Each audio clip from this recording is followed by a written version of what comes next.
After slavery was prohibited in 1865, formerly enslaved people in America were granted full citizenship, the right to vote, and under the 14th Amendment, protection from racial violence. Formerly enslaved people were promised land and opportunity, but most got nothing because America quickly devolved into an era of racial terrorism and oppression for black citizens. White people in the South were angry that people formerly considered property were now equal citizens. Many turned to violence. In the years immediately following the Civil War, thousands of black people were murdered when they tried to claim their rights. Soon afterwards, federal troops were withdrawn from the South, ending a brief period of racial progress known as Reconstruction. Nationwide resistance to racial equality resulted in the reestablishment of racial subordination through biased laws, disenfranchisement, and terrorism, most dramatically enforced through lynchings. Racial terror lynchings of black people defined a shameful era in America. These lynchings differed from the hanging of white people in places where there was no functioning criminal justice system. Racial terror lynchings were directed at all black people. They enforced compliance with racial hierarchy and white supremacy, and ensured racial segregation and denial of equal rights. In 1916, in Cedar Bluff, Mississippi, a young black man named Jeff Brown accidentally bumped into a white woman while running to catch a train.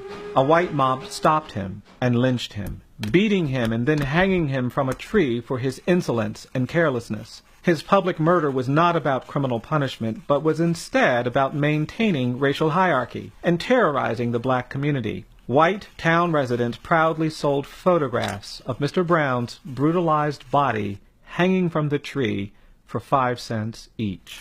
The Equal Justice Initiative has documented thousands of racial terror lynchings between 1877 and 1950. EJI has confirmed the lynchings of over 4,000 black people who were tortured, maimed, beaten, shot, hung, and burned alive by crowds of white people, often with the cooperation of law enforcement or government officials. The terror of lynching was so widespread that millions of black people fled the South and settled in the urban North and West as refugees of American terror, shaping the current demographic geography of the United States. On July 5, 1933, an older black woman named Elizabeth Lawrence reprimanded a group of white children who threw rocks at her as she walked home from work. Word spread that a black woman had dared to rebuke white children, and that night an angry mob of white citizens lynched Ms. Lawrence for her audacity. Her home was then burned to the ground. Her son, Alexander, fled to Boston. Racial terror lynchings often had the atmosphere of carnivals, with food vendors and souvenir stands. Hundreds or thousands of white people would often gather to watch and take part in the torture and murder of black citizens. There has been no effort in America to confront this legacy of racial terror. While hundreds of Confederate monuments litter the landscape in southern states, there has been no public recognition of the violence endured by black people.